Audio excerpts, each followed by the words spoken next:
Hey guys, welcome to Five Nights Theory. And well, today we're going to have a very interesting one. And well, it's going to be about the Vanni mask. And I think the FNAF fandom has kind of forgotten about this. And I think it was very forgotten. Like, people not really talk about it. I don't know why, but welcome. And we're going to talk how does the Vanni mask work? Why can we move through objects? And how it how it directly ties into the law.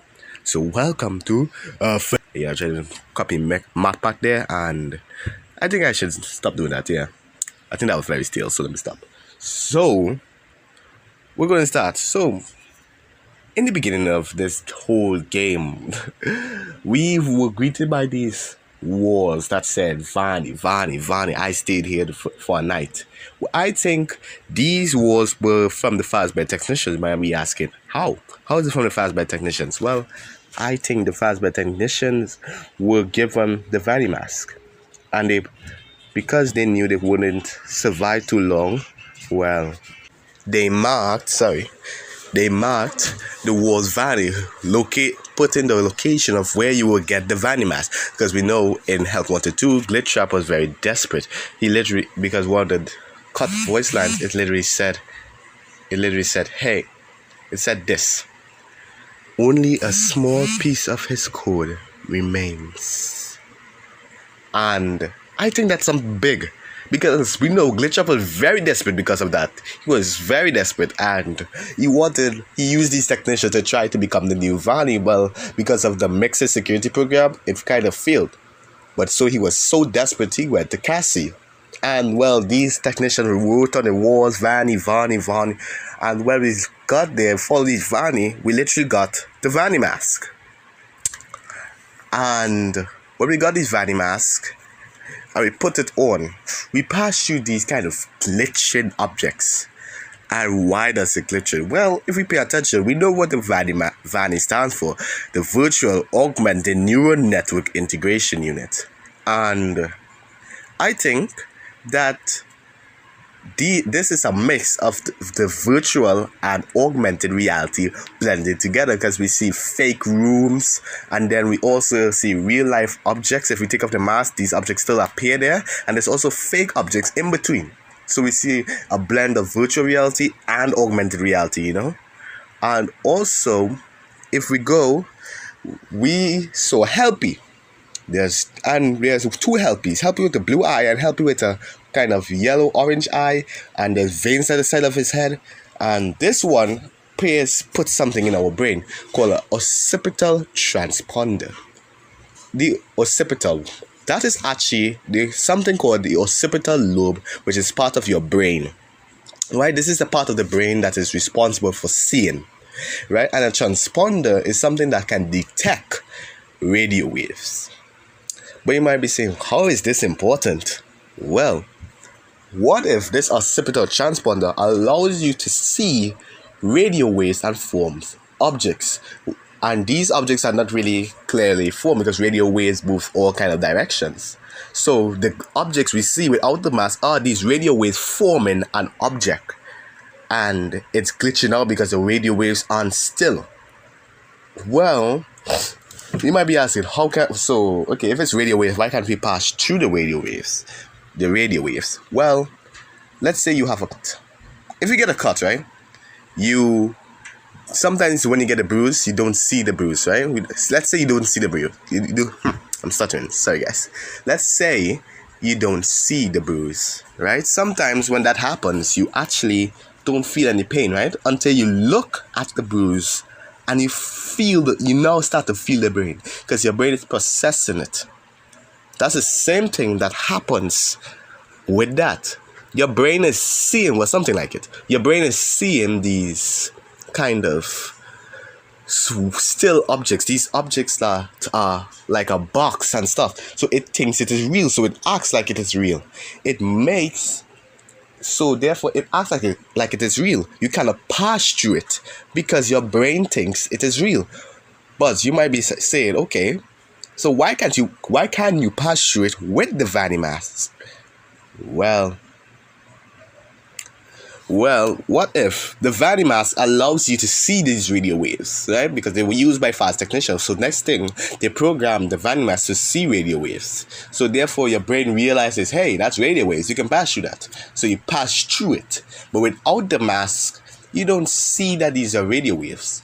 You just see something, a block forming because of the radio waves that your brain is putting an image as it. Something that radio waves forming, forcing you to put on the mask. And well, I think these radio waves are causing you to kind of hallucinate. You know why?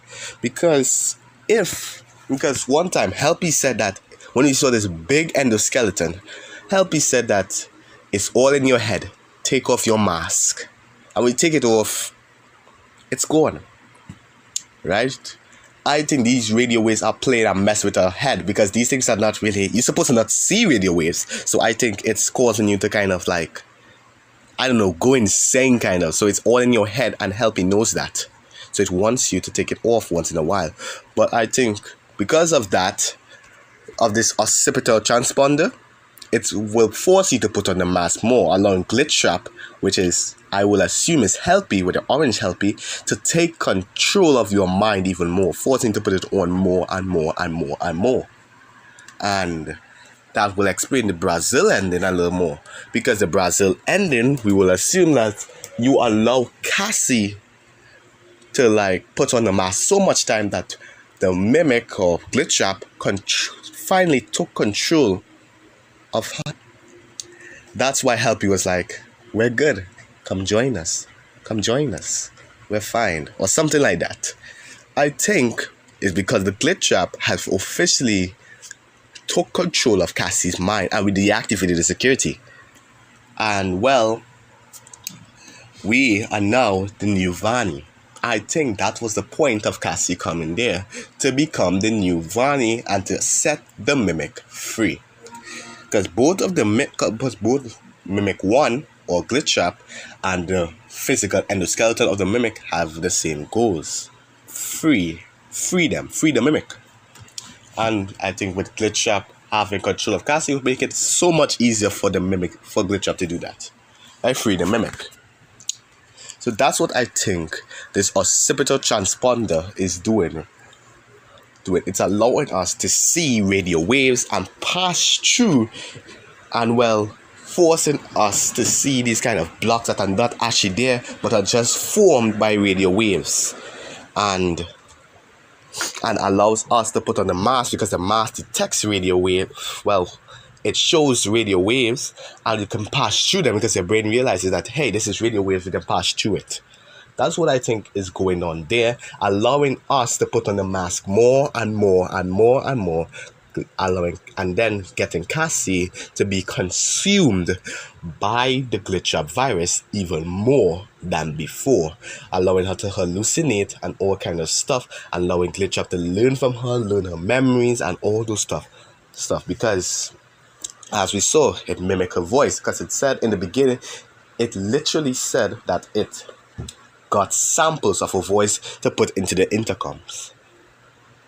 That's the Mimic acting right there. It's literally mimicking her. It got samples. It already has Cassie. So you can argue that, well, who dropped the elevator, right? But I think that's all. I think I explained this as fast as possible as I could, and I'm not trying to go in depth into the science, because I could if I want to, but I'm not really trying to try to find an argument with the FNAF community so fast. So that's my theory. If you guys have anything like you don't believe it, let me know in the comments below, and I'll try. My next theory, I'm going to go to this paper pal. I'm going to say this paper pal here, that's the Mimic. That was the Mimic. I think these 3 paper pals represent the original cast of the Fredbear and Friends animatronics. I'm telling you. But let me know your guys' theories below, and while I wait for Into the Pit to come out on consoles, this is what I'll be doing. So I'll see you guys in the next. Hopefully, peace out.